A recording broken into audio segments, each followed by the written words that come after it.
Hey everyone, I'm Jason Ward from MakingStarWars.net, and I don't own a computer.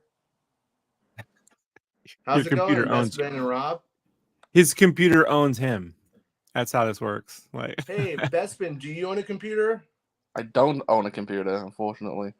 Welcome to Wow. my life, How Jason. many Lambos do you own? I own a Citroen. That's what Oh, I own. okay. Yeah, That's a small cool. French car. Right. Yeah.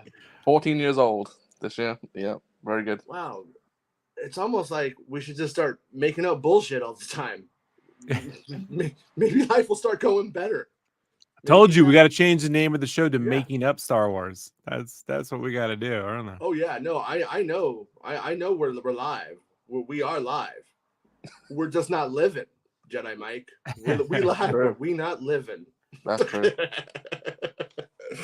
um, yeah. So See, what sorry happened about- is hold on. What happened was Jason spent all of his money on Galactic Starship. Can't afford a computer now. Yeah, that yeah, it's that. But it was worth it. So like I got this Mac here. You can see like top of it right there open up, and every now and then it'll start up, and then it'll work on a monitor, and when that happens, oh, that's cool.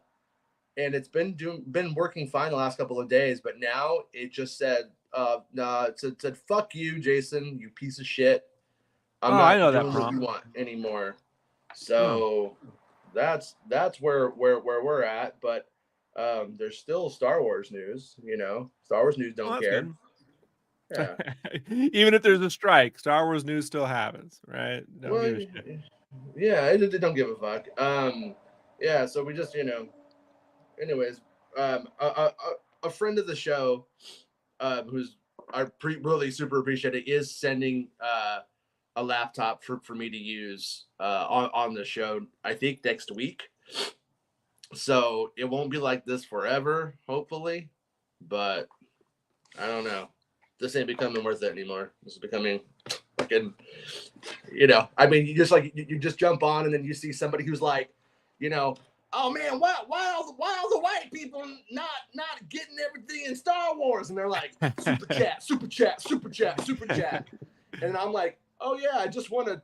Me and my friend Bestman Rob just want to tell you guys what's actually going on, and people, and Jason, you guys who are in the chat are cool. I don't mean you guys, but there's like, nah, no, we would rather role play reality because the Star Wars fandom is fucking idiot, full of fucking idiots across the board.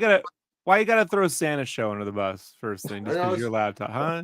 Santa's nice. If you just ask Santa nicely, I'm sure he'll give you. I'm sure he'll lend you the Lambo. He'll send you a Silicon Graphics machine workstation. How about that? Huh? Savage Savage sent a 599 super chat, said maybe you should be like Jordan Mason and beg for donations for medical expenses and spend it all on Funko Pops. Yeah. No, my kids are taken care of. Like that's there are priorities on my end. So but if I just said, hey, you know what, Penny doesn't need an inhaler, I would definitely have a pretty cool Mac right now. Hey, don't worry. Next week when Jason breaks episode 9, he'll be living in a tent underneath the 405. Like we'll be live from. Yeah, I'll be like, I'm right here with little Sammy, and we're eating some beans on a knife. So it turns out Ahsoka did die. Yeah, she did. She's not coming back. Very accurate Star Wars news. No money, Mm-hmm. Yeah. Right. But so all right, I'm just gonna read it on my phone because I can't actually see that. Grandpa can't read that, but you can put it up on the screen if it's okay, Rob. Yeah, I could scroll through when you're, you know what I mean? Yeah. So today on bestmanbulletin.com. Yeah. My friend Bestman wrote this article, and it says Star Wars Lando writer reveals the series is now a movie, which is dun, dun, dun. And once again, I didn't predict this. I'm not saying that, but I remember we were talking about that recently, we were like, yeah, what if it just did become a movie? You know, like what if that's where it's going? And that's one way to get Donald Glover, I think, off his ass compared to like doing something on Amazon or something, you know, for what it's worth.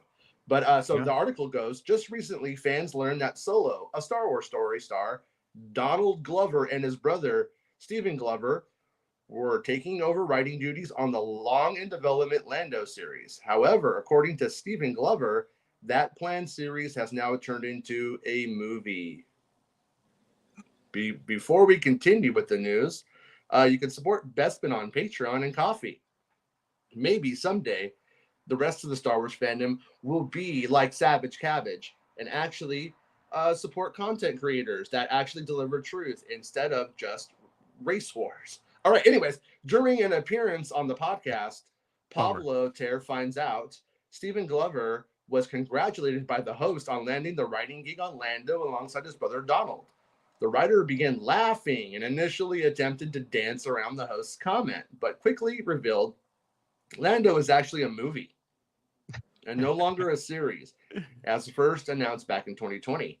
Glover added that due to the ongoing Writers Guild of America strike, he and the studio are sort of playing a game of telephone in regards to information that's released publicly, with Glover and the host even joking that the latter could become their information broker.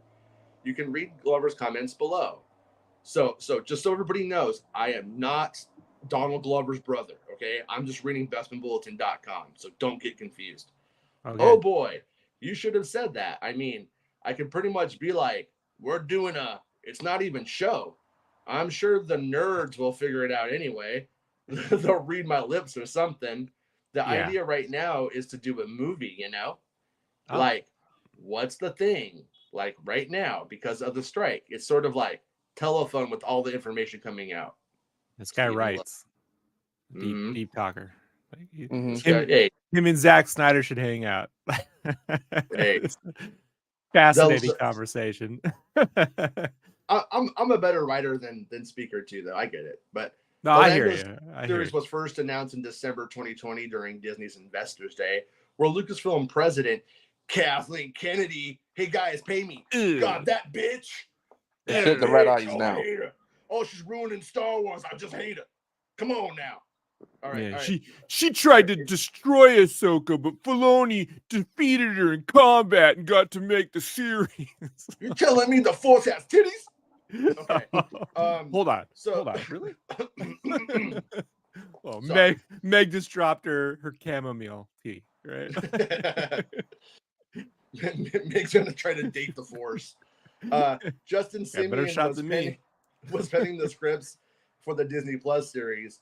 Word on the series has been pretty much non-existent until last year, when Above the Line exclusively reported that in July that Donald Glover, who starred in Lando Calrissian as Lando Calrissian in 2018 Solo, a Star Wars story, and his brother Stephen Glover, had taken over writing duties with Simien, who quietly exited the project some time ago. Simien claimed that he had no idea he was off the project until the reports came out, but wished the best of luck to the Glover brothers, which, by the way, probably explains why he wasn't notified. The project was probably just dead in the water and then revived as a film, so he had nothing to do with it. That's fucked up, but that's probably how they saw it. Yeah, probably. And now he's making a Haunted Mansion trilogy, right? Oh, shit. Yeah. Well, you know, it's spooky. Donald and Stephen Glover both wrote on the critically acclaimed FX series Atlanta, on which Donald also starred in. The series ran for 4 seasons and wrapped up last year. The duo also worked on the film Guava Island, which starred Donald and pop star Rihanna. By the way, true story, that was going to be my name if I was a girl. I'm not kidding. That's what my Guava Island? Rihanna. Oh. Guava Island Ward. Hey, everybody! Guava here!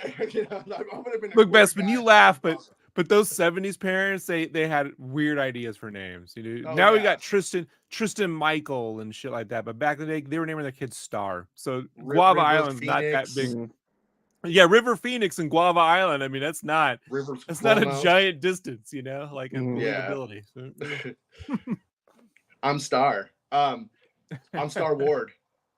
Donald has since written the series Swarm for Amazon Prime Video, which released earlier this year and is set to star in another Prime project, Mr. and Mrs. Smith, a series which he stars in and wrote, which is due to release early next year. Can't wait. Lando becoming a film is most certainly a surprise to me, not to me, to Bespin. I knew it all along. I knew this months ago. I'm kidding. Like I knew the Mando You had movie. the email. I didn't know shit. I knew the Mando movie. What? Okay, where was I reading? Lando becoming a film. This is throwing my rhythm. This whole change. Lando becoming a film. Hold on. Grandpa was going to get his spectacles on. Here we go. Now I can read. So Lando became a film is most certainly a surprise to Bespin, and he's now doubtful it'll see the light of day, unless it becomes a Disney Plus release. Lucasfilm abandoned plans of releasing films focusing on legacy characters after the commercial failure that was Solo: A Star Wars Story. Indiana Jones and the Dial of Destiny scribe James Mangold, who's also writing a Star Wars movie, who isn't, revealed that the plans for his Boba Fett flick were abandoned following Solo's failure. Lucasfilm instead opted to release Disney Plus series focused on Boba Fett and Obi-Wan Kenobi, two characters that were set to have films released after Solo. Currently, we have many films in development that have been officially announced by Lucasfilm. As of the time of writing, we have a Rey Skywalker film being directed by Sharmeen Obaid-Chinoy, which is rumored to be the Star Wars film set for release in May 2026. Dave Filoni's Mandoverse crossover film event expected to release in December 2026. Mandos of the New Republic, right? Taika Waititi's mysterious film that has been developing for over 3 years. James Mangold's Dawn of the Jedi flick, Sean Levy's untitled Star Wars effort, and now possibly the Glover's brothers Lando. So, taking the whole thing down. Anyways. You think the Lando movie will replace the second Filoni film that he's just not gonna have enough time to make because he's only one person and not a group of clones like I've been theorizing for years? So I believe there's like actually 4 Filonis, right? We've been each one. We have an Ollie G Filoni. We have the cowboy hat Filoni. Okay, we have the one that you meet at Spencer's. No, seriously though, what we actually have, I mean, is something that, number one, I don't think it's necessarily new, because there's a lot of films that have been Star Wars films that have been greenlit for writing, not greenlit as a production, but like put into the process of writing that no one's ever talked about, that we don't know about. But I do think that what we are seeing is they're trying to be ready for the future, unlike the last couple of years where Rogue Squadron falls apart and now we just don't have anything, so this is like the Star Wars equivalent probably of those people who buy those giant like barrels of soup for the end of the world. They're but how does that work into scheduling if you're just like slotting theoretical films? Because the schedule is a lie anyway. The whole schedule is a fucking joke, and they've known that since they decided to go in on a strike. But I just think the difference is there's obviously thousands of things in development at every studio. Yeah. But the difference is that these are films that Lucasfilm's announced. This isn't just like David Gordon Green was working on one and it didn't happen. This is stuff that they've announced. They've announced however many movies there are there, and they've announced 3 dates. Because the only people who remember the announcements are the people already in the cult. So they could of course. Lie to them all day. They're down. They're down for it. What are they going to do? They ain't going anywhere. No. At least that's what they think anyways, right? But like, I'm more doubtful on this now because of it turning into a movie. Mm-hmm. Like, unless it is a Disney Plus movie, which they could do, which I know it seems unlikely, but there's a chance that like Hocus Pocus 2 is the most watched Disney Plus movie ever. God, Disney people are fucking idiots. Hocus fucking 2? That's what you guys watched? That's what the world watched? Like, I know you and I have theorized that the schedule will get a delay. Like, the one you and I have is that the May movie will go to December 26th, and then it'll be a domino effect. Right. But with this land, and we think that they're going to continue with the Rey one and the Filoni one at least, right? Those seem the two they have the most investment in at this time. That Rey one is the one that I think that's the flagship one. That's the one they want. That's the one they want, and the Filoni one, it will happen. Yeah, so that's where I wonder about what's after that, because then you have Sean Levy, Taika, the Glovers, Mangold all vying to come out after that. They're all fighting for a spot after it. Yeah, Mangold's fighting bare knuckled though. Like he shows up. Yeah, he wraps his hands in bandages and sticks them in glass like in Bloodsport. That's when he shows up to the meetings, right? Because in reality, he's probably wearing like an ascot. Because as well, like they movies. Like the Solo was a failure, and they obviously Mangold's the one who said himself that we already knew it, but he confirmed it that Lucasfilm changed their plans and stopped doing those spin-off movies. So why would they think a Lando movie would be a good idea to put at the theaters? Look, it's perfect, Lucas. No, I'm seriously, it is perfect Lucasfilm. The whole, hey man, the reason why we stopped doing movies was because of Solo, and the very next movie we make is a Lando film, is absolutely perfect, classic Lucasfilm. No, I disagree, because number one, that movie, it didn't fail because if they believed that naming a movie after a character was not the way to do things, there wouldn't have been like Boba Fett and Obi-Wan Kenobi and Ahsoka. It's the same thing. That they didn't change anything. They're doing the same exact fucking thing. But they also got spooked and didn't know what they were doing and lost their confidence, and then weren't accepting responsibility for some of the bad calls that they later did. Like Iger did say that was my fault and stuff like that. But I don't think that Solo wasn't destined to be a failure by its very DNA. But no, I'm not saying by its DNA. I'm saying that they just blame Solo. I'm telling you what their PR was. I'm not telling you what I think, or what the reality is. No. Talk about their PR reality. Look, Jason, they won't even accept this dubious kerning on their logo. Like the A actually isn't even attached to the L, and the space between the N and the D are different, and the O and the D aren't even touching right. Like this is Word, Microsoft Word level kerning here, right? This is what they do. But that's something that what we do. That they gave to an intern and said, "Do it." Do you seriously think a Lando movie though could come out and be very successful? Yes, I actually do. If it's fun and exciting, like I told you, the problem with Solo, man, is it's a downer film. It's like a dark downer film. No, Rob, the movie failed before anybody saw it. The movie could have been 10 times better and 10 times worse, and it was going to just mathematically make what it made, based off of I think Lando will make probably 300 to 400 million, so they should budget accordingly. That's where I'm at with it as well. I think it makes 300 to 400 million. I'm not saying $1 billion or 700 million. I think it's like a 300 to 400 million range. So I think it's a huge mistake to go in and just call it Lando. I think if it was a movie with that, like if it was just some original movie, called, The Raiders of Bestoon or some shit like that, people would be like, fuck yeah, I'm in. Oh, and Lando's the star? Cool. But once you make it like Lando, then now you just feel like you're watching a gimmicky thing that has limited scope. That's an origin story that might lead to something. It might not. I don't really want to get invested in an origin story that might not go anywhere. Kind of, even though it already has gone somewhere because the character's been around in several films. But that's like the vibe of it. But they are so stupid and lazy with Barbie sold.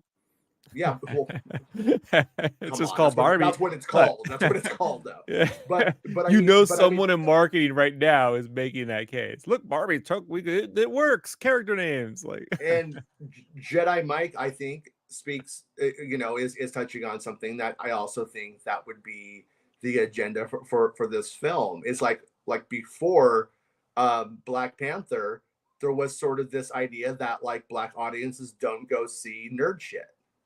And then Black Panther came out and fucking showed them that they do. And Black audiences over the last years have been way, way more open to like nerd shit. Like we were talking about the other day. Like I know more I have more black friends who like anime than like white friends who like anime, like in a serious way. Jason, that's been that way for at least 30, 40 years. I mean, like, no, it's been 40 years. It's been like the last 20 years. Yeah. And I think it had to do with the fact that so many Asian markets were selling in black communities. I think it made it accessible. But point being is it's there. They like Attack on Titan. They like nerd shit just like everybody else. But how many? Yeah, but do they like Lando? That's the fucking point of the film, Rob. It's not. Do they already like Lando? Do they? It's not like they're buying Lando manga down over at the 99 Ranch Market when they get a boba. No. Like the question here is, does Disney know how to sell to black audiences? I think that's in a big way the big question.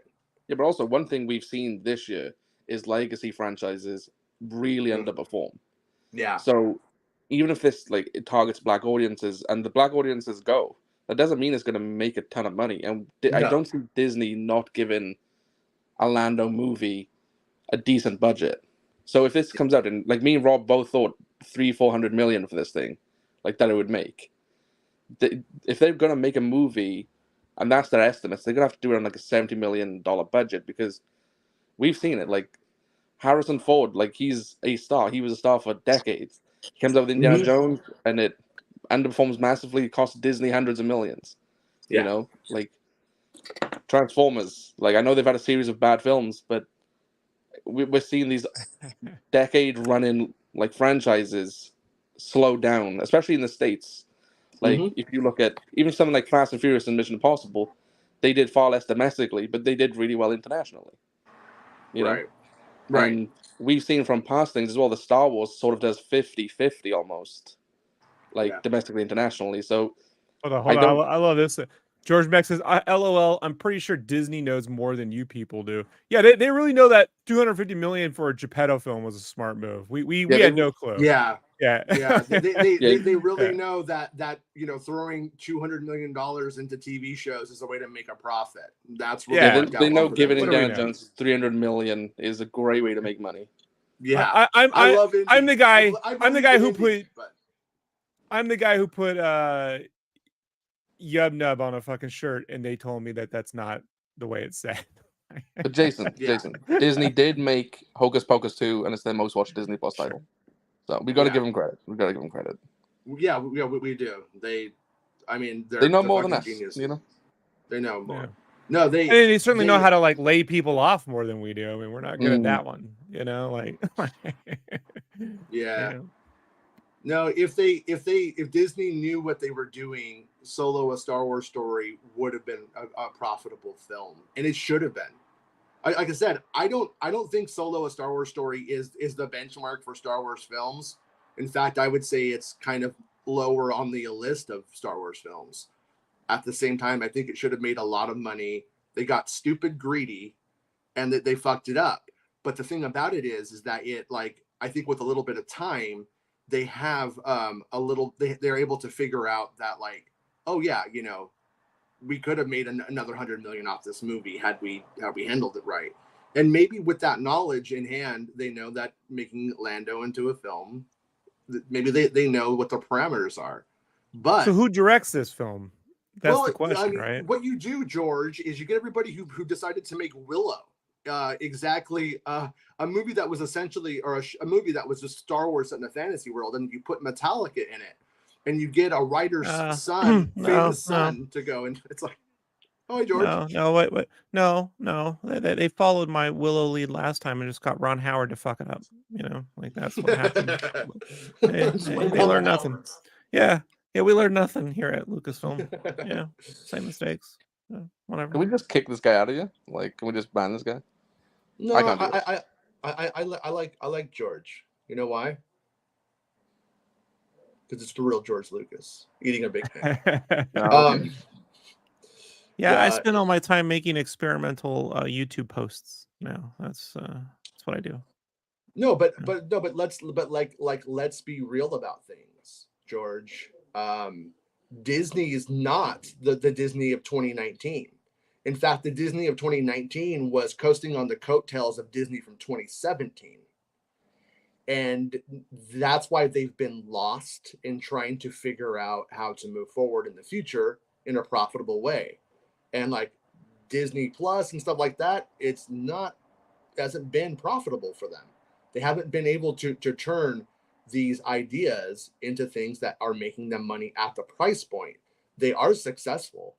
They do fine, but they don't. And Lucasfilm had the brilliant idea of announcing two of the most beloved director creator teams in the world to make a solo movie, take a giant cast photo, start shooting the movie, and then fire them halfway through the film and wonder why the nerd base was pissed off. But what do we know? You know, and then those guys go out and produce and write the Spider-Verse films, right? That then go and make 600. I mean, it's just ridiculous. George, Bob Chapek was also once again the interim Disney boy who made no major changes to the film slate. He had very little effect on things were set into motion before he came on board, and by the time he was gone, he just kind of skated in there, and it's not really that important actually. A lot of this is still Iger's failure, and a lot this is what happened when Iger set them on a path and then walked away, and then no one course corrected Iger's path. He walked away to his office at the top suite he was going to keep for 2 more years because he wanted to shower there. Like that's like Big Bob. Oh no, this is forced perspective. This is behind me, Santa. It just kind of turned. But yeah, no. Anyways, please ban. This is mind numbing. All right, cool, man. Later, fuckhead. That said, I mean, look, like I come on here and I talk to you and Rob because I think we'll have an intelligent conversation, and I think the audience who watches this show are intelligent people. Like that guy, you know, he doesn't understand what you're saying to him. Just get him out of here, you know. So Ray of Water says Lord and Miller got fired for bad time management and creative issues. They got fired for not shooting coverage when they were told to shoot coverage. And then they agree, but they knew that if they shot that coverage, that their film would be lost. So I honestly think Lord and Miller being fired was also, in a weird way, Lord and Miller daring them to fire them instead of quitting. I do think there was a little bit of resistance there on their part. And I'm not saying they weren't fired. They definitely were. But they were like, no, we're not going to, we don't want to just shoot Kasdan scripts. It's not that great. Yeah, but Ray, look, here's the thing. Kasdan was is Sketchcraft a fucking filmmaker? No. Does Sketchcraft have filmmaker friends? And when I say filmmaker friends, I mean people who've written, produced, and directed major motion picture films. Yes. And friends that I talk to on the phone. Yes. Friends that I've worked with. Yes. And I'm telling you right now, at the end of the day, it's all about relationship building. Even if the studio's unhappy with the film, or vice versa, or the director's unhappy with what the studio's making, burning bridges, especially publicly on either end of that stick, is one of the worst things you can do. I don't care if you're like, well, we wanted coverage. It doesn't matter. If you got a giant publicity fallout from, like, I don't know, going to court by not paying one of your lead actors enough money, right? And that's in the papers for like 6 fucking months to like 3 years. Johansson, but I think that might be a JPEG one though. That one might be the actual. No, neither Bob wanted to do it. Like it was both Bobs were doing the Bobs? Spider-Man point. No, it's that Bob. It's that Bob. It's not my Bob. It's that Bob. Like, fucking Bobs, dude. But they were happy to pay Dwayne Johnson. Yeah. Well, he's going to change the face of the DC universe forever. He was, yeah. He really did. If Dwayne Johnson changes his name to, if Dwayne Johnson changes his first name to Bob, he might have a chance of running Disney, right? That's the thing right now. You got to be a Bob. That's the first. I mean, I have a better chance right now of running Disney than you people. Like these are the Bobs I know. Yeah, these are the Bobs I know. But no, like in one way, like I understand like how that corporation is sort of taking creative gambles with hundreds of millions of dollars, and how you don't want to fuck that up. It makes sense. The Lord and Miller were not an odd choice. But at the same an odd choice for a Star Wars film is an ILM artist. You know what I mean? Directing Return of the Jedi. That's an odd choice. No. See the thing about I'm trying to say 2 things now. Lord and Miller weren't an odd choice for the film that they wanted to make. Lord and Miller are an odd choice for the film that they ended up making. So that's, at the end of the day, that's how it shakes out. Yeah, a serious And, dramatic thing, you know, like but, World War One. There was never Western. There isn't anything though inherently broken about releasing a Lando film or a Han Solo film. I mean, that's what they have to learn how to do. If you cannot make a Han Solo film and fucking sell it and make it good and successful, then Star Wars is dead. It's over. You can't do anything. If you can't take your existing successful known characters and capitalize on them, what the fuck are they doing at the end of the day? And then like Lando, does it become a weird choice? Well, when you look at it, who's left? Luke Skywalker is done. He's done everything. Well, do we need to go back to like capitalize on legacy characters for films? Can't we just do something new? Both. You can do both. And I think that once you do something new and it works, then you're back into the legacy sphere. So if they don't figure it out, they got a problem, I think. You know what I'm saying? Like if you can't make a Poe Dameron film after you did a trilogy with Poe Dameron in it or something like that, if you can't figure out how to do that, then they fundamentally need to change Lucasfilm, because at that point they're just broken. I think. I think it's a mistake to call any of these films after characters. Yes. But you know. I'm with you on that. But they could call it whatever they want. At the end of the day, they could have called Solo a Star Wars story, the Kessel Run, and I still think it probably would have did what it did because of when it came out, because of the flaws in their like project schedule itself. But at the same time, it is more intriguing and less of a promise of it being all hinging on your love of one specific character. Like, well, Solo just needed Metallica, Jason. Right? Well, it's not that's Marvel. what Kazans do. But it's not Marvel, and Star Wars doesn't work. When Star Wars is working, it's not working the way that Marvel is working. Right. But they have the same. I'm not fucking around when I say this. The same people who do the Marvel stuff do the Star Wars stuff. Like Disney took it from Lucasfilm and handed it over to them, and they were the ones who were like, it's like Disney didn't trust the Lucasfilm of the George Lucas era to like handle it. I don't know if that's changed in any way at this point in time, but I can tell you up until 2018, that was very much the case. Like for Solo. Mm-hmm. Remember when Warner Brothers let the trailer movie company re-edit an entire film? Yeah. You know, like, well, are you? This is so when you're like studios are all knowing, like, no, they're usually filled at this point. The modern studio mentality, a lot of them are filled with these kids that went to college and think they know every fucking thing about this popular stuff that they actually don't give a shit about. They give a shit about like being attached to important things and looking important, like, and feeling important, and they're not actually focused on the end product and the legacy of a product, blah blah blah blah blah. No, well, like I knowing people there, you have a certain type of person who pulled themselves up, made it happen, and works there. There are those people. I know some people. Yeah, I mean, it's a giant corporation. But no, yeah. And then, but at the same time, I'm going to say every other person's a fucking trust fund baby. Right. You know what I mean? And it's just like, they got the fucking job on a connection and on a favor and so on. And it's nepotism and stupidity like that. But we're talking about nepotism, why Lando hires his brother to write and direct. Well, I mean, come on. I mean, that doesn't. I don't think that one even counts though, because what nepotism does and doesn't count. Like they are creative together. That's different. I hear you, but it is being able to be just ironic. Yeah. How about that? Yeah, I mean, I love topic? my kids. I couldn't write a start. Yeah, let's go to the Tycho one. I couldn't write an article with my kids, you know. It just wouldn't happen. You know what I mean? I think you could, and it would be hilarious to read. You know, you'd be like, I like chicken nuggets. But also to be clear, I'm not saying I believe anything's gonna happen. Or any of the, I don't know. Well, they need a director.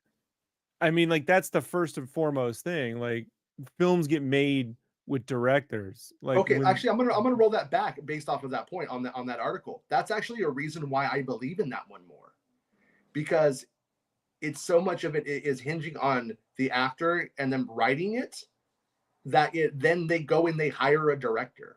But when we have these tour types, that's when we run into the problem, when we're supposed to like have Taika writing it, directing it, and starring in it. Now it all hinges on him. He is all of that's this a one different happening conversation. Is on him, which we're kind of going to get into now. But on that one right there, they can make a list of 5 candidates who they love, interview them, and get the one who can fucking do it, who's like ready for it. So in some ways, I'm going to put the Lando one as more likely than the Taika one. Although I do think that the Taika one is going to happen, because they should have given up on this one several times by now, and they haven't, which must mean they believe in it to some extent. Yeah, I'm of the opinion that I think most of these won't happen outside of the Rey movie and the Filoni crossover event.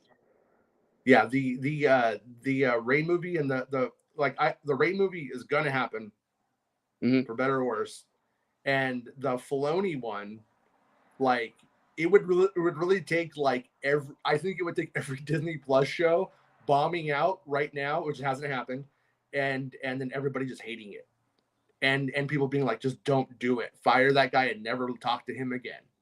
And that's obviously not happening. They're happy enough with Ahsoka that they're like, saying it has 14 million views and shit on the first week or whatever.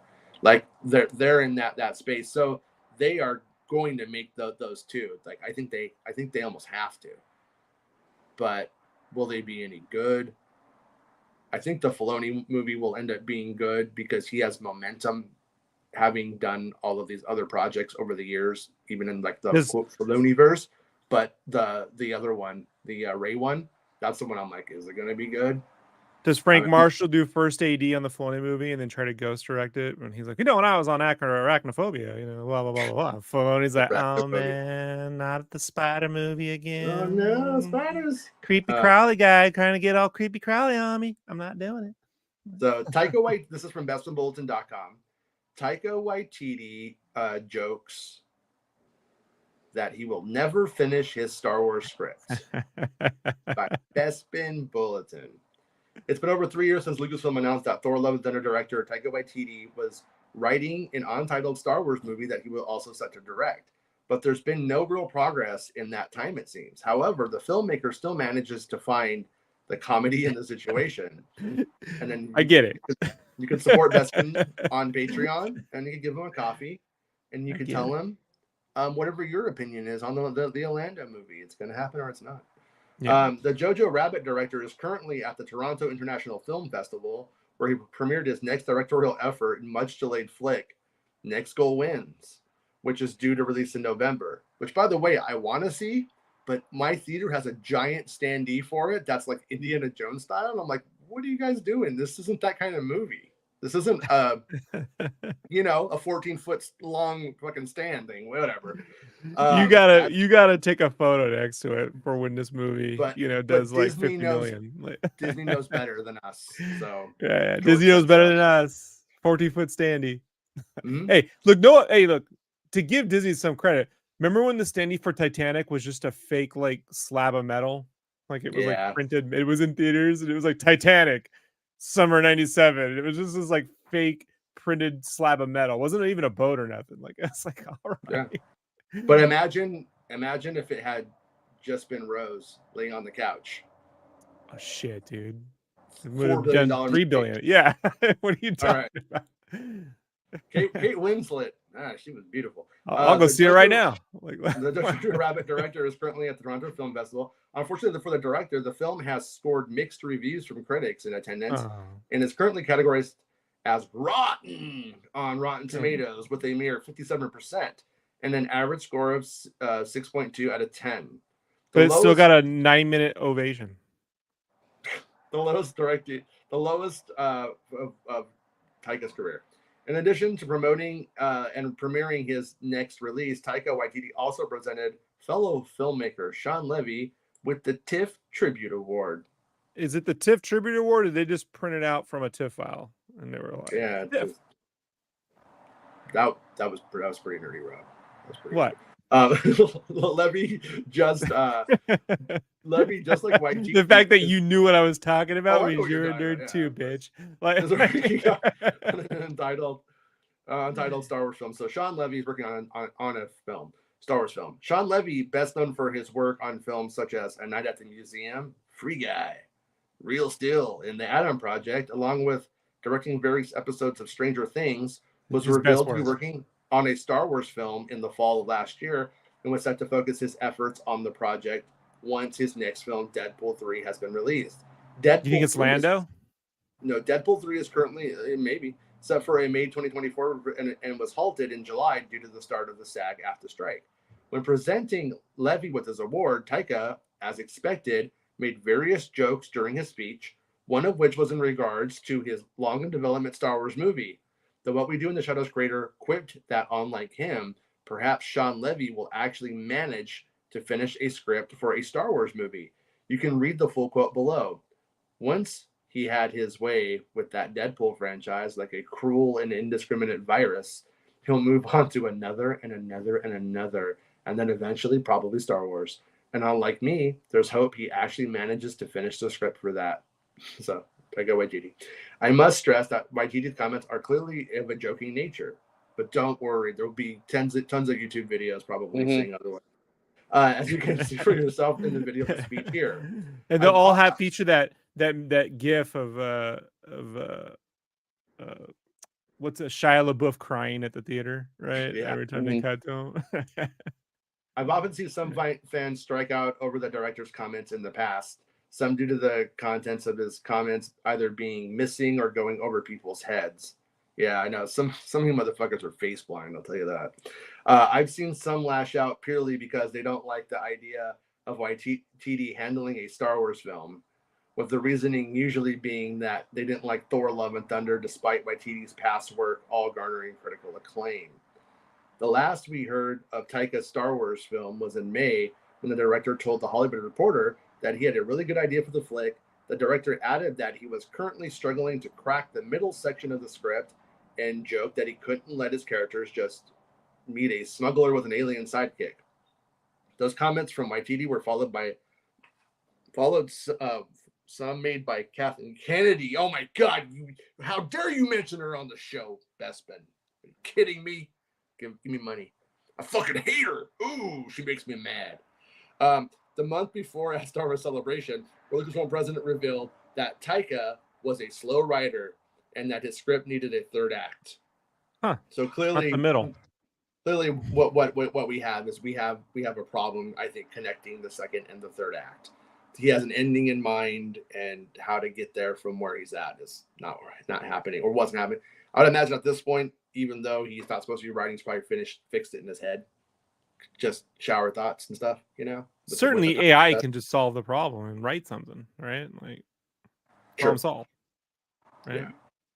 Yeah. Taika Waititi. Well, so really quickly, Ray says, sorry to interrupt the thing, but Ray says Star Wars fans have selective memory, forgetting that every movie he made from Boy to Jojo Rabbit has been brilliant, and he directed what I think is the best episode of The Mandalorian. See, the funny thing is, Ray of Water, is that a lot of Star Wars fans don't watch anything but Star Wars, and that episode of The Mandalorian is probably the only thing outside of a Marvel thing that they've ever seen from him. Like, that's what's sort of frustrating about the general Star Wars audience, is they tend to live in the bubble and not watch other films. They are kind of film illiterate a lot of times, I think. I actually enjoyed a lot of Love and Thunder, so I'm a lot of Star Wars fans. I'm with you. I quite like it. Yeah, I just think they needed the villain to have a bigger role and less of some of the characters. I don't know. It's just like there's a shifting of things, but the tone, I don't know. I thought it was fun. But the thing with Taika, and if there is a critique to be made, and it's based off me seeing the trailer from the Fassbender soccer film, is there was a saying that I used to hear in the 90s, right, about comedians, and that comedians in general have a 5-year run when they take off. And so they need to get all their money within 5 years. Once they have a big break, when Dane Cook's still going strong, bud.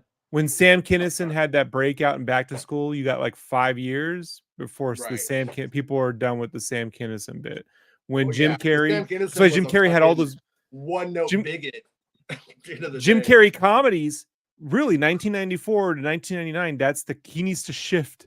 That's why he shifted into like the dramatic roles, right? Because like that comedic part, like there's only Adam Sandler had even less than 5 years. I mean, Little Nicky, right? I like 94 to Little Nicky, done.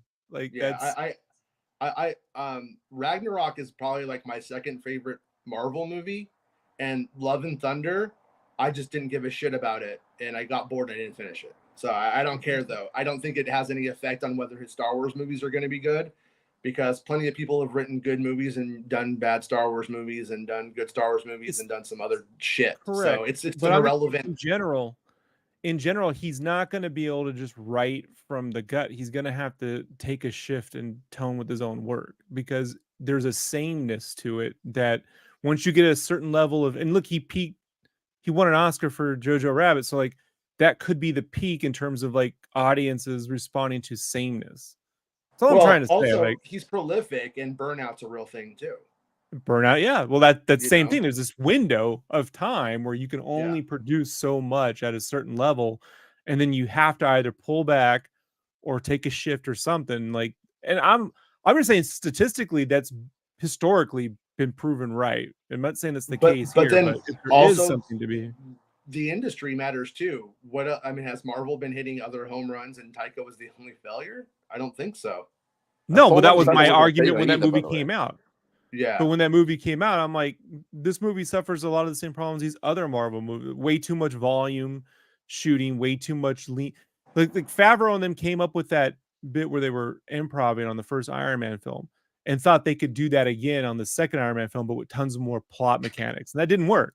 And at the time, people thought the Marvel movies weren't even going to get to Avengers because Iron Man 2 bombed. I can't begin to tell you folks, the marketing for Iron Man 1 in stores or retail was non-existent because no one believed in it. Iron Man never sold in what they called classic Marvel or comic book Marvel. Like at the time, it was like a dead character to ever put on anything. So there was no real merch for that movie.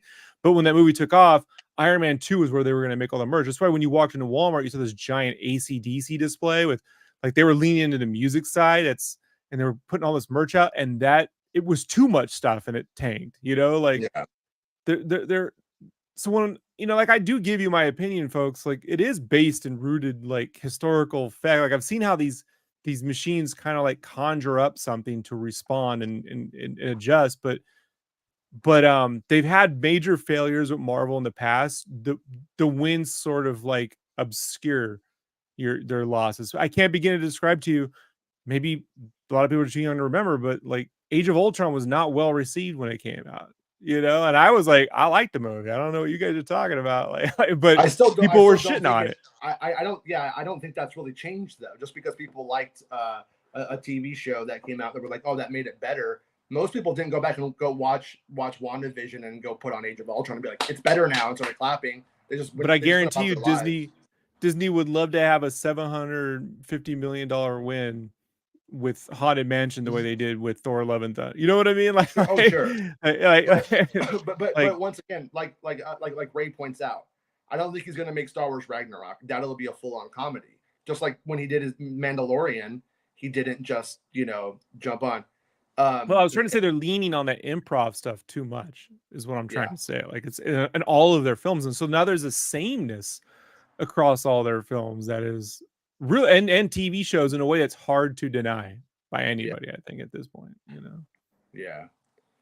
Oh, sorry, Thrawn. Yeah, yesterday I couldn't get to a show. Yesterday we were gonna have you on, and I couldn't get to it because everything was fucking broke. Hold on. And then today computer broken. So I just needed these guys to get the show running. So sorry, dude, I couldn't invite you. But we will do something, I promise. Rob, you seem to like every Marvel movie though, so your opinion might be a little biased. I've never liked any of the Ant-Man films. I haven't even seen Eternals. What are you talking about? I don't know what are you talking about? Rob hates the air. I didn't care for Iron Man 2. I didn't like Iron Man 3. I like sequences in Iron Man 2. I think the race car sequence where he puts the suitcase thing out is fucking badass, but the rest of the movie is forgettable. Right. Like, No, that's not true. I just say in the grand scope of things, the Marvel films are more enjoyable than fucking go watch Mobius. Get back to me. Like, Morbius, you know what I mean? Like, just try to sit through a Carnage movie. Like, it's ridiculous. Like, yeah, Ray says a key thing is that Taika is really into mythical shit and also likes Flash Gordon. I think that's a good indicator of where his Star Wars movie can go. Yeah, he's supposed to be doing Flash, Bespin. Like, weren't you telling me that he's supposed to be doing a Flash Gordon movie? Yeah, he's supposed to direct a Flash Gordon movie. He's also trying to get an Akira movie off the ground at Warner Brothers. Yeah. So, it's like we know that they're like capable. He's a capable director. It's not like somebody who's done like an episode of a TV show is coming in and can they do it? Like I understand people like that are nervous about Sharmeen Obaid-Chinoy. Now, when you watch her documentaries and you see how she shoots a documentary, like, oh, she can shoot.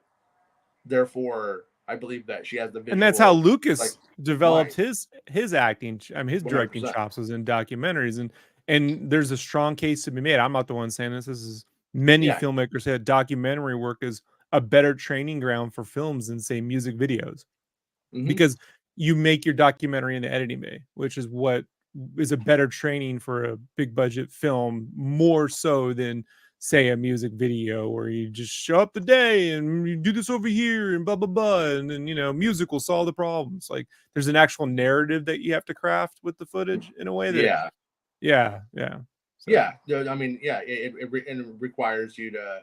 It's a whole different just approach, and that approach may actually breathe some fresh air into this thing. Who knows? It might be shitty. I have no idea. Taika Waititi is seemingly now writing his Star Wars film alone and is no longer penning the project with 1917 scribe Christy Wilson Cairns, who also was working with the Jojo Rabbit writer on the movie from its initial announcement in 2020 until at least the tail end of last year.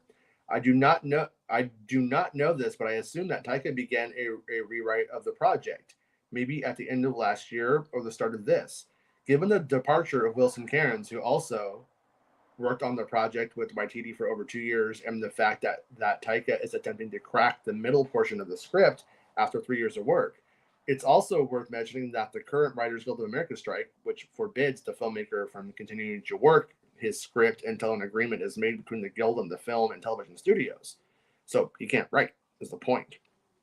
So Waititi is currently doing press for Next Goal Wins at TIFF, as we previously mentioned. So let's hope that some journalists in attendance are able to ask the director about his Star Wars movie and we get some new comments of substance. Sean Levy at TIFF told Collider that he had just started development on his Star Wars project ahead of the WGA strike, which began in May. And due to the strike, she has had to pause development on the project. So, and then you can support Bespin on Patreon and Coffee. And then we'll see Taika on the front lines trying to keep the strike going as long as possible, so he doesn't have to write Star Wars. Like, let's keep it going. Let's strike. But I mean, at the same time, I mean, I can't do math. I'm stupid, but we can mathematically look at this and say all of these films that are in like development beyond the two that have to happen, just based off of their past track record. Some of them aren't going to happen, and some of them are, though. So some of these will have to, you know what I mean? Like right there, of those 3 films, of Lando, Taika, and Levy, I believe one will happen. Droid Story? I hope they all happen, but one will happen. Just statistically speaking, it will probably happen. You know what I mean? Like I don't blame anybody for being not confident in Lucasfilm's ability to get things done. And then I think it's also kind of like made worse by the fact that we had to just like sit there and like, for the last 5 years wondering if in 2023 there's going to be a Rogue Squadron movie or not, and then there wasn't. So I don't blame anybody for feeling burned by them or whatever. But also look at the TV output. It's not like they can't do anything. They've done a lot of things. They've actually done quite a bit. I mean, when you get down to a totality of hours of Star Wars, they can get it going. Well, do you remember the TH article from around the time of Celebration? They were saying that Lucasfilm were trying to play it safe. Yeah. With the movies they were releasing. Right. And that's why they chose the Rey movie and the Filoni crossover event. Right. As the first two to come out the gate. And then something like safe bet. And then something like a Mangold movie. Sorry. I just. Oh no, there's people in this channel had to go at me by saying safe bet and easy win as well. Yeah. But you know, so that's why I think the Taika movie always interested me, because it always seemed as if it was away from the characters we knew and the time period that we knew. That we were going to go into something brand new and fresh, and at the same time we will still have shows based in the original trilogy and whatever else on Disney Plus. So you weren't too far away from what you've had in the past, you know? But at this point with Star Wars, this is where it goes back to growth, I think. And I know everybody in this chat probably loves where we are, and I'm enjoying the vast majority of the content too. But they keep just returning to the original trilogy or that sort of period and focus their efforts on that. They aren't trying to broaden their horizons and do something new, which I think they also need to do, in addition to, you know, servicing fans with original trilogy sort of content. Yeah. But we're not doing that anymore. I think they were going to do it when it was Benioff and Weiss, and I think you and I theorized that we think that was High Republic or something, right? It was it was that way before, you know, the events of the films that we know. And at some point they've taken a step back from that. And like the THR article said from April or May or whatever it was, they're now looking to do the safe option. You know, that's why they are happy to go and play with the Rey toy and the Filoniverse again, like, because they have an idea of how they think those will perform, and it's their own fault because they've spent so long out of the theater with a Star Wars movie, from projects falling through left, right, and center. So I hope the Taika one gets made, just because it seems like one of the few that is new and different, just from the minor things we've seen over the years, and comments from whether it be Taika or Kathy. And this one excites me more than something like Lando does. And again, I love Donald. Like, I think Atlanta's one of my favorite shows of the past decade. So him and Steven, like, I think they're a really talented duo. And I would be so down for the Lando series. But I think we need to start growing, like, the Star Wars fan base, rather than just staying, like, stagnant at the moment, which I think, even with the slate of films that's happening, at least the two we think are happening, I don't see Star Wars growing. I don't see Star Wars growing on Disney Plus, and I don't see Star Wars growing on the big screen. Well, yeah, what you were mentioning about the THR article about them playing it safe. I mean, when you look at what they've done on Disney Plus, it's Boba Fett, Obi-Wan Kenobi, and Ahsoka Tano. Does it really get any more safe than that? Skeleton Crew and Acolyte are the two things, though, that I would say are maybe stepping out of the box a bit more. But even with Skeleton Crew, it's still in the Filoni Favreau pool. Acolyte, I think, is different. I think Acolyte is them taking more of a risk. Yeah. Man, they need to lean into the creator more than they need to lean into freaking, you know, cheesy stuff. I don't know. There's a tonal safeness that I don't know is relevant to the modern box office. And look at Indiana Jones, Transformers, Flash. That's safe, quote unquote safe. But Barbie and Oppenheimer, you know what I mean? Like, that's not exactly the safe bet. So, but I think that's director, but that's director tonally. It's director driven. So, like, but they can't do anything about that, though. Like, on their end, like if people are feeling overall burned out on franchised material, I think they're burned out on studios directing, in a way, the films, you know, more than, say, the voices. What I think is going to happen is I think you're going to have a bunch of original style films that are kind of like the Barbie thing, and then before we know it, Barbie is a cinematic fucking universe, and we're right back where we were. And but that's a studio going, look, that's the difference between Turtles 1 and Turtles 2. Turtles 1 is an indie film that's strongly led by a director who wanted to make something tonally similar to Ghostbusters, who gets Jim Henson involved in these indie, comic book dudes. But Turtles 1. Turtles 2 is when the studio jumps on that money train and recasts a quote-unquote hotter looking April and shoves in more cheaply made puppets. And, that's the difference. But with I think from the Lucasfilm perspective of what Bespin was bringing up, by the time one of these other films does come out, they will have played it safe with a few films. And if in their minds playing it safe is a profitable path, then it does kind of become like now we've earned a failure. Like they may have earned another failure if they do have a couple of hits under their belt where they're able to get by with it being okay. No one's going to lose their job over it, maybe kind of situation. But also too, on the other side of this, like I always say, Kathleen Kennedy's in her 70s.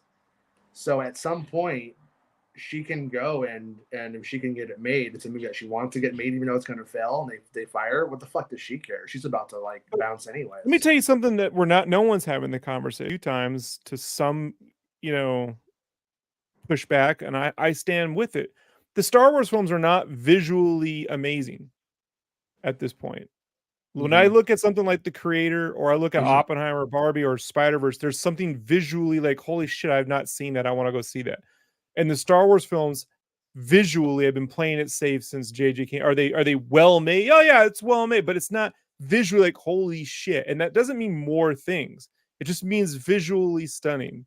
And that's something that these films are all missing. They're all missing. Rogue One's the only one that has anything that I'm like, that's visually something different, like like Ray Waters is the one thing, a certain Rogue Squadron isn't taking off, pun entirely intended. Like that one isn't happening. But then you have The Creator who's coming out from the Rogue One guy, and he's doing the same kind of visuals he did in that movie. It's kind of a shame. And it's getting me to go, shit, September 29th, I guess I'm going back to the theaters. I thought I was done this year, And who knows what the story will be like, but Star Wars need to be visually dazzling. Yes. The Last Jedi is visually dazzling. You know what I mean? It is. But that's, but when you get down to it, like Solo, which is the next to last one. Right? Yeah. And then it's almost 10 years. Like, it's been a long time.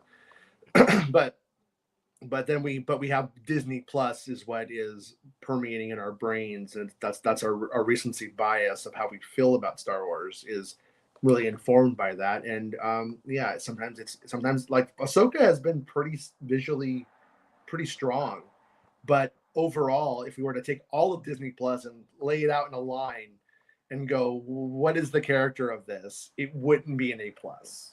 That's just the truth. The most striking thing they've made in a long time to me visually is the meteor sequence from Andor. Like I've never seen anything like that in a Star Wars film, right? Like there's nothing even comparable to it.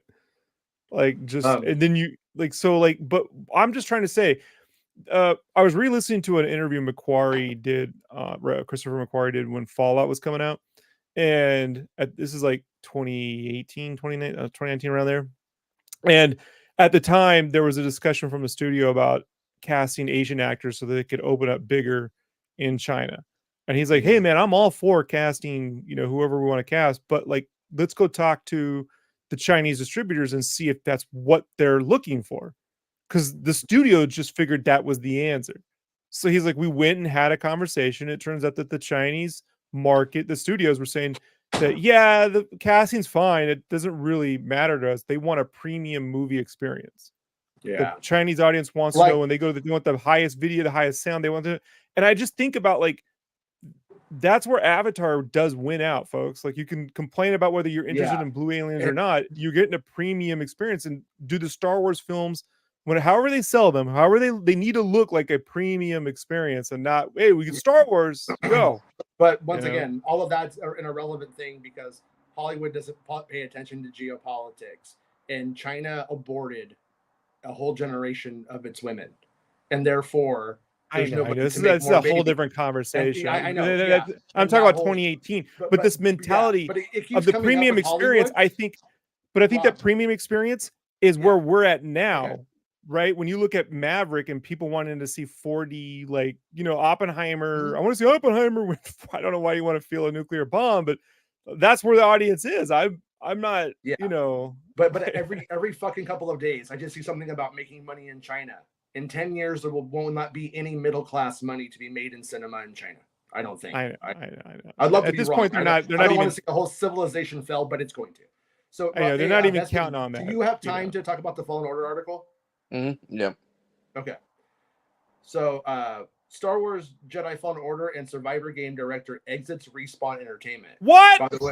By the way, yesterday, me and Bespin are playing Fortnite with Azatru. We actually got him on Fortnite with us. We're having the best time. You're next. Sell out. Oh, you're coming, Rob. You're on. You know what? If Fortnite can get Fluid Flux 2 into that game, what the fuck are you talking about?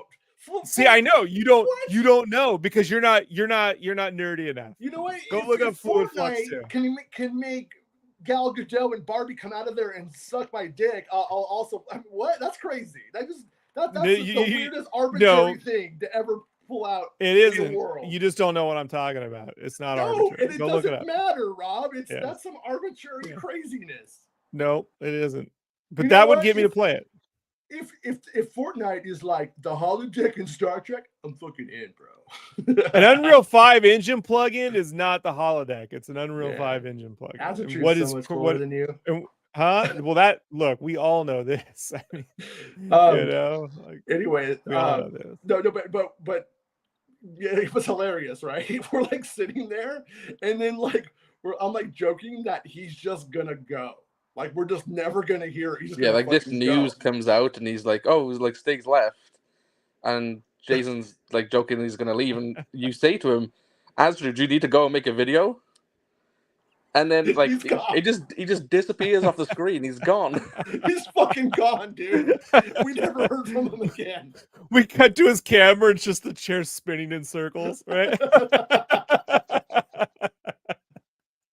Yeah, I mean that's what it was, and I was like, it's like when people are looking for Clark Kent, and you know, the Superman's here. Where's Clark Kent? Like the chair's just gone. Yeah. Oh, but this is actually like kind of a big thing. Stig Asserman, the game director of the critically and commercially successful Star Wars Jedi titles Fallen Order and Survivor, has parted ways with Respawn Entertainment, the studio behind the Star Wars Jedi franchise. So yeah, that's kind of important. Yeah. No, he's going to work on crypto games, motherfucker. Or Apple's Vision, whatever this thing that $3,000 glasses that they're making. You know? So really quickly, wasn't it rumored Cal Kestis was getting a Disney show a while back? That was just grifters making shit up because they played a video game. There was never anything. If you want accurate Star Wars information, just come to us. Just us and Jeff Snyder. That's all it is. You know. Trust me, that you're gonna enjoy Cal Kestis in a video game more than in a TV show. I'm just letting you know right now. Yeah. What do we always say, Bespin? Like it would be the minor leagues for him. Yeah, I hate this conversation. Like because it happens like all the time. But I think it's an insult to like the video game medium when people say this. Like, the first game sold like 30 million copies. The new one is selling like really well and everything. And they're like, no, he deserves to be in a show or movie and tell the same story because I don't want to play the game. It's just like. Also, like the audience size of the game it dwarfs the Plus audience size. Over 30 million people bought the game. That's without the people who played it for free on like Xbox Game Pass and PlayStation Plus and wherever else. That's 30 million, and that's without lending your disc to a friend or buying look at the scale of the two games. Look at the scale of the two games, and go look at the scale of a Disney Plus show and get back to me. Like I just like you want smaller. Come on, man! Like I'm always impressed with what they do with the volume, but compare the Clone Wars sequence as artistic and stuff as it is in the latest episode of Ahsoka. Compare it to Jedi Fallen Order, Survivor, and you're like, that really what you're clamoring for? You know, like Yeah. you're clamoring for to go back to go backwards or for I don't know. You know. Well, and then the grifters get to go like, oh, the game looks better, and it's like, yeah, of course it was going to look better because it does, you know. But last night Bloomberg broke that Asuman had left. Is that how you say it? Is it Asuman? Is that how you say his name? Do you guys know? I have no idea. Asmussen sounds right. Asmussen had left Respawn Entertainment. Cool name. After careful consideration, it's very Star Warsy. After careful consideration to pursue new endeavors. At this time, Electronic Arts, the parent company of Respawn, have commented on the game director's exit, but Asmussen himself has yet to share any comments publicly. EA shared the following statement: after careful thought and consideration, Stig has decided to leave Respawn to pursue other adventures, and we wish him the best of luck. Veteran Respawn leaders will be stepping up to guide the team as they continue to work on Star Wars Jedi Survivor. So it's unclear at the moment what Stig's new adventure will be and why he's decided to leave behind the studio he's been at for nearly 10 years. Stig was the mastermind behind the Star Wars Jedi games. Excuse me. Acting as the game director of both Fallen Order and Survivor, writing on both titles in addition, and envisioned the Star Wars Jedi franchise and the story of Cal Kestis as a trilogy. But it seems that Stig will not be around for the final part of the Jedi trilogy, the video game series he was a fundamental part of. The third Star Wars games always tank, dude. This is look at the Rogue Squadron. Either the third one, you're like, oh no, KOTOR doesn't even happen. Battlefront doesn't happen twice. Yeah, but this, I mean, this is a completely different like everything about this has been different. No, in fact, the second Star Wars game is usually not that good either, and this doesn't. I don't think this follows any historical pattern, and it's not LucasArts either. But you're not wrong, historically speaking, but also I don't know if the article is going to say that. I haven't read the article yet. Do you think he'll make Battle for Naboo too? Because I'm still waiting. What if he already wrote it? What if he wrote it and he's not directing it? You know, throwing it out. You ever seen a game script? Like, yeah. These things are like the Necronomicon, dude. They're insane. Like no, but like I read the one for Ragtag, and it was like, I don't remember how many pages it was, but let's just say it was like a 40-page kind of outline with everything and the spirits and how things were supposed to go, and then it wasn't exactly like that, and then everything is scripted out from there based off of the needs. I guess I could be wrong about that, but point being, maybe the guy turned over a 60-page treatment and said, "There's your story." I don't know, but excuse me. He just wrote down DLC on the script. Yeah, DLC. Peace out. A third entry into the Star Wars Jedi franchise has not been announced, but video games journalist and industry insider Jeff Grubb recently shared that Respawn Entertainment has started working on the final entry of the Jedi trilogy. In addition to Grubb's comments, we've also seen hints at development on a Star Wars Jedi game being in development thanks to various job listings. One listing director needed. One listing for a senior combat designer appears to be for the untitled Star Wars Jedi Survivor follow-up, and most of the listings require the applicants to have experience with Unreal Engine 4.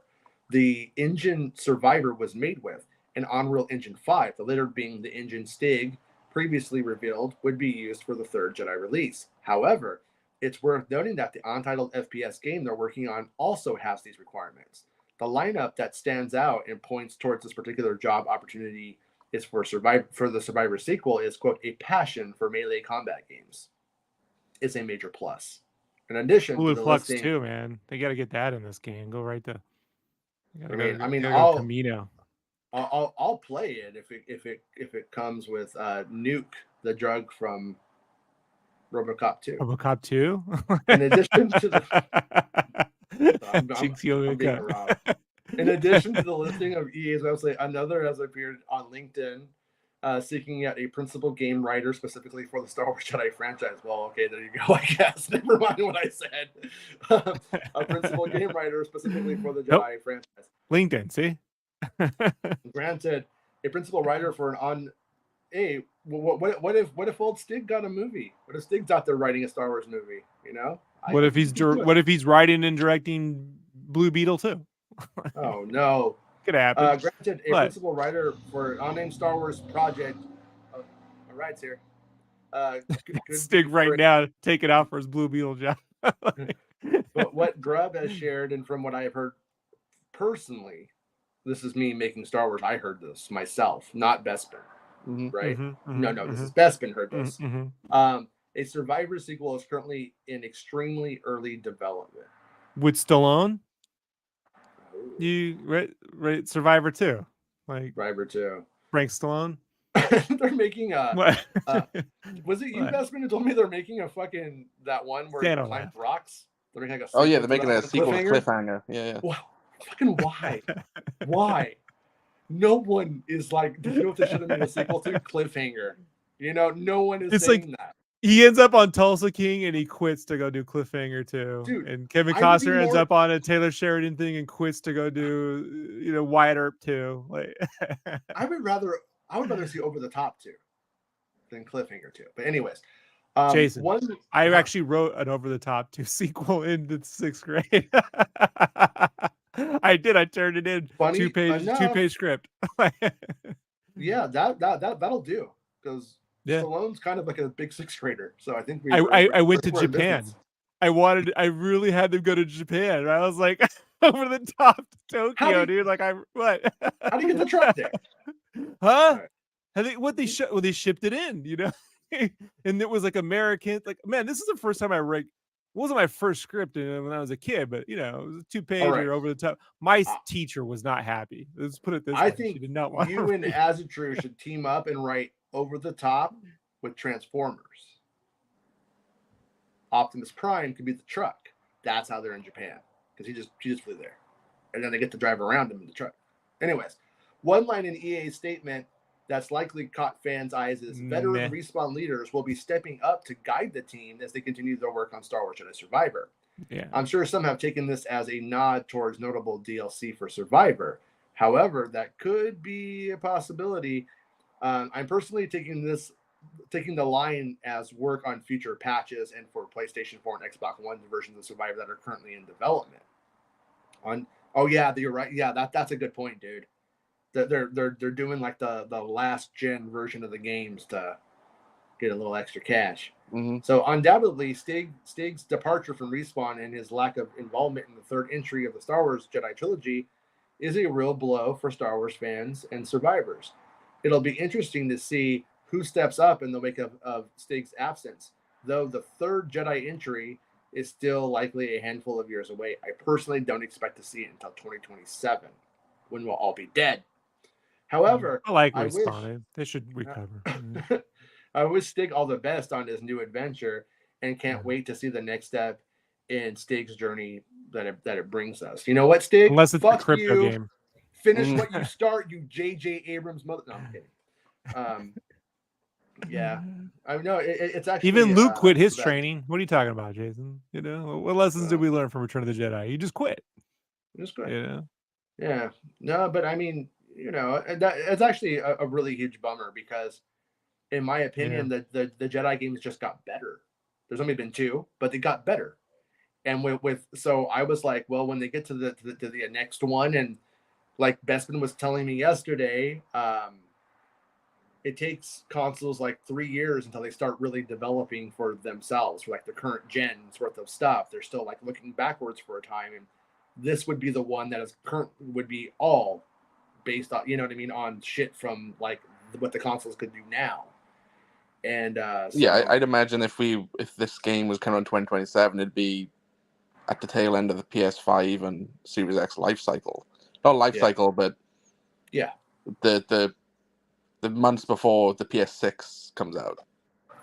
When there's many of these consoles like they're owned by people at that point, and you can double dip then anyway when you come up with the PS6 or whatnot. Yeah. But yeah, I'd imagine it's a fair bit away. And I hate this. I still hate that they're making this for PS4 and Xbox One because they released it as a current generation only game, and that's how they marketed it for a year. I still, even from a marketing perspective, I hate it because it forced the hand of people to go and buy the new generation of consoles when they might not have needed to. They could have kept that money back for an extra year, you know. And I think it's so stupid. I genuinely believe they should just put this thing out on a Switch now, if they're doing this, like get it to stream on a Switch or something, because it's clearly, and again, this is so silly to say, but it's clearly just about money. They clearly just aiming to release Survivor to as many people as they possibly can at this point, when the Stig and the rest of the people there at the time was saying they wanted this to be a current generation experience, which it felt like when you played it. Yeah. You know, because even when you play when they did the updated like Fallen Order on PS5, it didn't feel amazing. It felt a lot better, but it wasn't amazing. And this was that jump. You know, I hate that we're still like in this period of time, and it doesn't seem to be slowing down. And they usually would have at this point. The way we're still making games for last gen. Why are we still why is this still happening? I know there's like X amount of PS4s in the wild, but this is unusual. Like the demand for these consoles was so huge at the start, and they've sold well. At least the PlayStation 5 is sold really but well. most of those consoles sold to scalpers who then tried to flip them on eBay. And so you just have this giant inventory of consoles sitting in some asshole's closet. These things are like readily available now, though. Right, but there's no big but there's not the launch marketing push. So look, this is a failure of a few different things. One, 2020, you can't even take that in. There's no historical. There's not even like 9/11. We've not faced the end of the world like scenarios since World War II. All right, like we didn't have video game console releases like on December 7th, 1941. You know what I mean? like that would have probably hurt the life cycle of a console then. So there's that. Two, Sony and Microsoft have not been pushing. Sony better than Microsoft. Microsoft definitely not as much. Have not been pushing must have first party games. You got to get this, only get this here to get that, whatever. They've not been doing that in the way that, I mean, God of War, stuff like that came out, but it wasn't, still not the same as well, God of War was still on the PS4, like the God of War. Correct. So they haven't been pushing that at all. To the point where I still say Demon Souls is like the best PS5 game in my opinion. Still, when you crack that sucker open, and like that's still show me a better looking PS5 exclusive game. I really enjoyed Ratchet and Clank Rift Apart, which is only available. Yeah, correct. PS5. Beautiful game. Yes. I would say that as well. Do you remember if Spider-Man 2 is on the PS4? Or is it just PS5? Do you remember?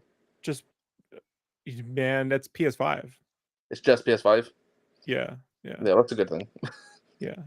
But again, that only is because they're first party owned by Sony, and there is a push at Sony to do that. It's just, you know, in marketing, they haven't been that great at it, right?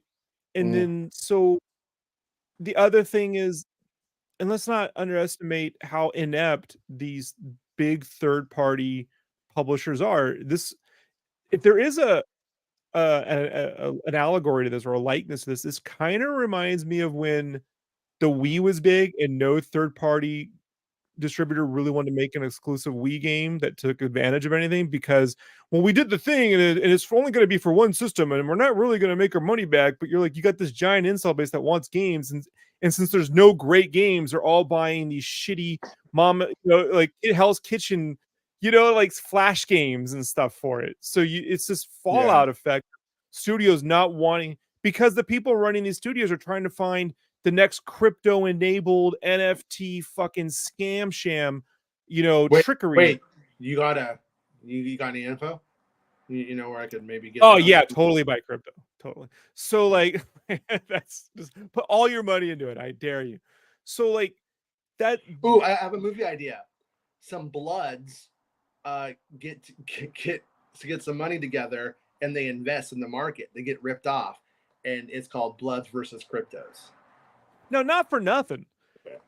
Video game directors are not the same as movie directors. Let's just be perfectly honest about that. Video game directors are generally overseeing a large product and they're working directly with talent, whereas like the producers are working with milestones and funding and coordinating with, you know, financials, and it's a different situation. So you can have Amy Hennig sort of spearheading Uncharted leave, and Neil Druckerman comes on with 4 and then does Uncharted 4 and The Last of Us, and you know what I mean? Like that is still another person can step up and still produce a product that everyone is like super amazed with, you know, like, and for me, I love Uncharted, but Uncharted 4 is still my favorite of those games. I don't really care what anyone says. So like, I agree with and it. it's a different, I know you do. But so like it's not the same thing. That being said, I can't help but feel, man, like the conspiracy theorist in me goes, maybe he just got a little too in front of the game. He got a little too, I'm Stieg Asmussen, you know what, I'm here, I'm the director, and we're gonna do this thing, and it's gonna be that. And it's like, you're not Respawn, you're still an employee. You know what I mean? You're not EA. Like, I just wonder sometimes if they got a little too in front. Like, do you know who directed Grand Theft Auto 3, 4, 5, and 6? No. Name me the director. You know, like you go Rockstar. Do you know who directed Red Dead Redemption 1, 2? You know. So like, it's not also quite the same. To be fair, most people don't know who Ryan Johnson really is either. You know what I mean? Not even Ryan Johnson. What? Yeah, he doesn't really know. Yeah, well, maybe him and his therapist are figuring that out. But Rob's point is like definitely true. Like you look at, like, so like God of War, you know, like Cory Barlog is one of the few of game directors that I know of, you know, like who are almost bigger than their games, who are recognizable names, and you could argue that maybe Stig was becoming that. Like he oversaw some of the God of War games right after Barlog left, and that's how he ended up at Respawn and headed up the Star Wars Jedi team. Yeah. If Respawn wasn't doing the game and the third one was going to like a subsidiary under DICE or something, I'd be way more worried. You know what I mean? Like, but I'm not happy with this called Your Mama's House. But as the truth says, Yo Mama's cooking. If it's being outsourced, Respawn has not acknowledged the Xbox One PS4 version. I think it's coming to Switch 2 next year, but this is a next-gen game. It's one of the best-looking games. Yeah, look, yesterday, Bestman, you were telling me some stuff that came out about the next Switch. It's sounding like it's like Xbox X kind of like power, right? Is what we are thinking right now. Apparently, they were showing it behind closed doors at Gamescom, and what they were showing, they had the Matrix and Real Engine demo on it, and it was running similarly to how it did on a PS5. Well, and they also played Breath of the Wild on there, and the loading times were around 30 seconds on a Switch, and it was closer to a single second on the new hardware. Okay. That makes more sense to me, but the whole Matrix demo running on it. Look, The Witcher 3 runs on the Switch, but that, you know, and I'm sure your mom can't tell the difference between The Witcher 3 on the Switch and The Witcher 3 on PS5 or 4 or whatever. But, the words they were using though was that it was running similarly to how it would on a PS5. My mom is. I hear you. You don't know what you're talking about.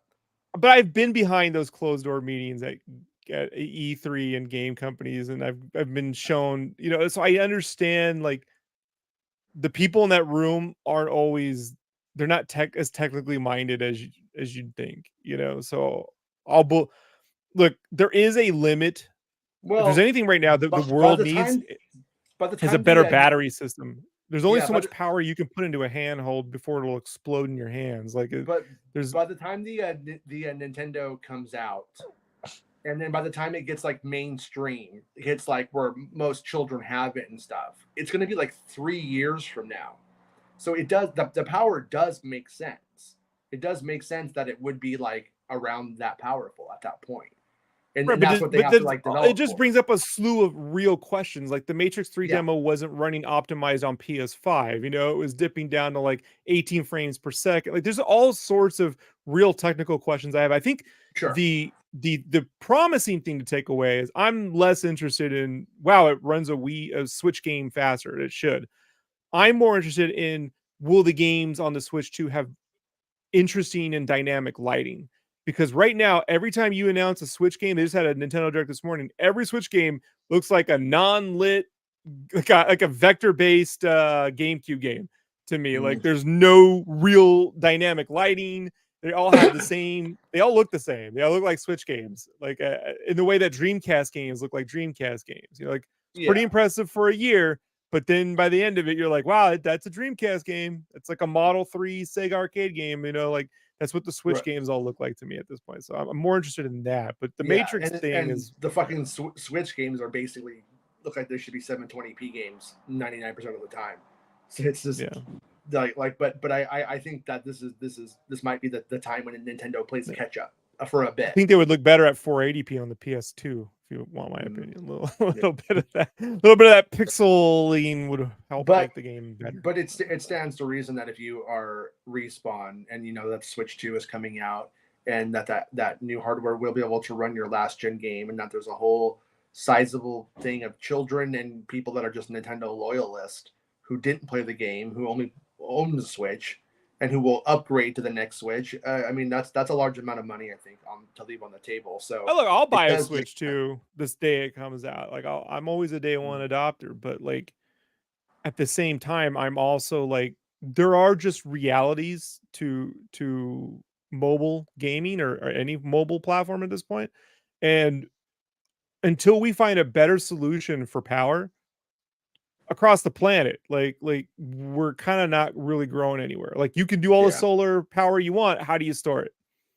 If we don't have a good, question for this. We don't have a good answer for this. Best game of the last 10 years is definitely Zelda. Fortnite. Tears of the Kingdom. And we can't get you to play it for you own it and you won't play it because it's visually boring to me. It's not boring. It's not. It gets so much cooler looking. There's I don't know. Much, it is. It's the best game, and then but once again, it's like, oh, you know what? I won't listen to punk rock until it's recorded in a 3,000 track studio. It's like, oh man, this one is. No, I like the punk rock sounds like you right now, like in your room. But point being, where I'm going with that, Rob, is that when they do get up to the Xbox standard, most likely that Zelda game will be remastered on it. I believe. And when it does, you gotta. I want a Zelda game that looks like the Ocarina of Time demo we got on the Wii U and at E3. Rob, that is I'm just visually uninterested in the Breath of the Wild look. I'm just visually uninterested. You could literally play in that costume that you're talking about. I have it in the game. It's not the costume, the look of the game. This just look different. I'm just tired of this look. 64 game that never happened. You never played the demo, so you don't know. I did. I played it. It did not look like a Nintendo 64 game. You're out your freaking mind. Point being, you're being hyperbolic. I'm being hyperbolic. You're the one who's like arbitrary things like. What are you, my wife? I gotta hear this. I gotta hear this all day when I go downstairs. I gotta hear from you too. Yes. I'm your work wife. I'm your streaming work wife. Anyway. You're my Elaine. And there's George Costanza. That's George. Right. I still feel I'm more Kramer than Jerry. But, all right. Well, I have to get going. I have stuff to do today, like beating the shit out of this computer until it maybe turns on. And apply to be the director of the next Jedi Fallen Order game. Jason, there's a chance you could do it. It could happen. But wouldn't it be cool though if he I mean, some of the directing he did on that game, I would love to see that guy work on live action Star Wars film or television. If he made that jump, at the scale of those games, at something that's on par visually with the movie, like the creator, yes. If it's going to look like Boba Fett, no, but somebody like him would probably be able to bring something like that to Disney Plus, as opposed to somebody who directed like fucking 10 episodes of The Commish 10 years ago. I made that point months ago when I said, I think even as true here, I said they might be better suited to looking toward video game directors more than, independent Hollywood, like the festival darlings that Snyder follows, given that the productions on video games are more in line with the way they're running production. I mean, the crossover on Unreal Engine 5 development and volume development to video game development is a 1-to-1 at this point. Like, Like it's hand in hand. Like it's very similar. So I agree. You could cut those Jedi Fallen Order games into episodes of a TV show if you wanted to. Like they work. They're cinematic. Yeah. And I told you we're gonna very nearly hit a point.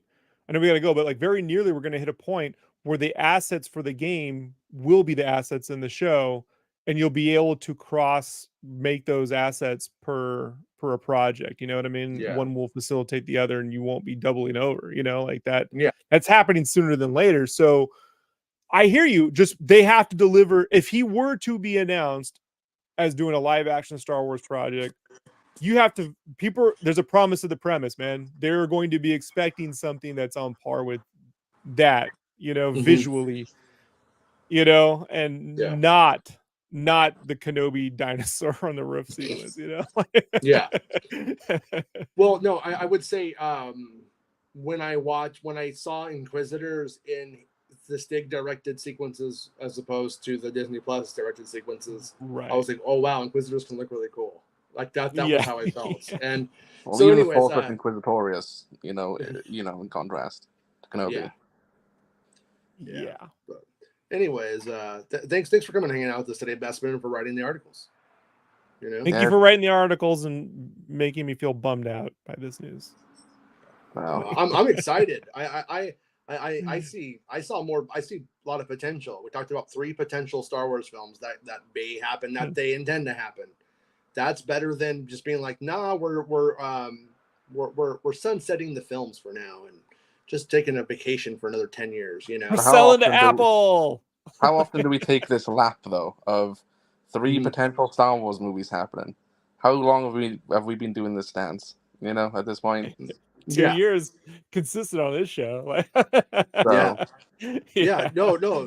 Like I said, I don't blame you guys for being cynical at all on it. I think they deserve it. But you are the optimist out of the 3 of us, to be fair. Yeah, I do think though that one of them will happen. And look, if they announce a Knights of the Old Republic series with this dude, I mean a series of films with this guy, you know what I mean? Then I would be like, hey, there's some balls to the wall, you know, some forward thinking from them. I know Jason's like, no, I'm gonna KOTOR, but like I would at least be like, hey, there you go, man. You know, like the reality is when they do the KOTOR thing, everybody's going to get all excited, and then it's going to come out, and then they're all going to hate it, and they're going to say, wait. So I hope they never do. I want 100 hours. Or I hope Bestman and I have retired by the time they fucking do it, because so we don't have to hear it. And then it's just like cool. But all right, everybody, we'll see everybody. Gotta go. I want to do a show tomorrow. I'm gonna try to get the computer working today and just leave it on, never turn it off again until I got something else. So hopefully tomorrow I have a computer. I don't know. We'll see what happens. But we'll be back. You know, even if I have to do it on an iPad. And you got to just GoPro from a Steadicam and just walk down the street while we're doing this. You know, like... What's up? J Dubs here on the mean streets of Southern California. Go to the parking lot and see if they still chase you from the parking garage. I turn over and I see fucking one of the Bobs getting a blowjob from a writer because they need to eat. Little Bob's pleasing Big Bob, like Big Bob. Which one is it? Yeah, I mean, you know, bottom Bob is not. You're gonna be a keep bottom the strike Bob. going because they don't want to lose their houses, asshole. Yeah. All right, we'll see everybody tomorrow. Right. I hope. Bye. Thank you, Bestman. Talk to you later, Rob. Bye, everybody. Right. It's the end of the show. Come on, let's go. Hey! It's the end of the show. Come on, let's go. Hey! It's the end of the show. Come on, let's go. Hey! You know you should go.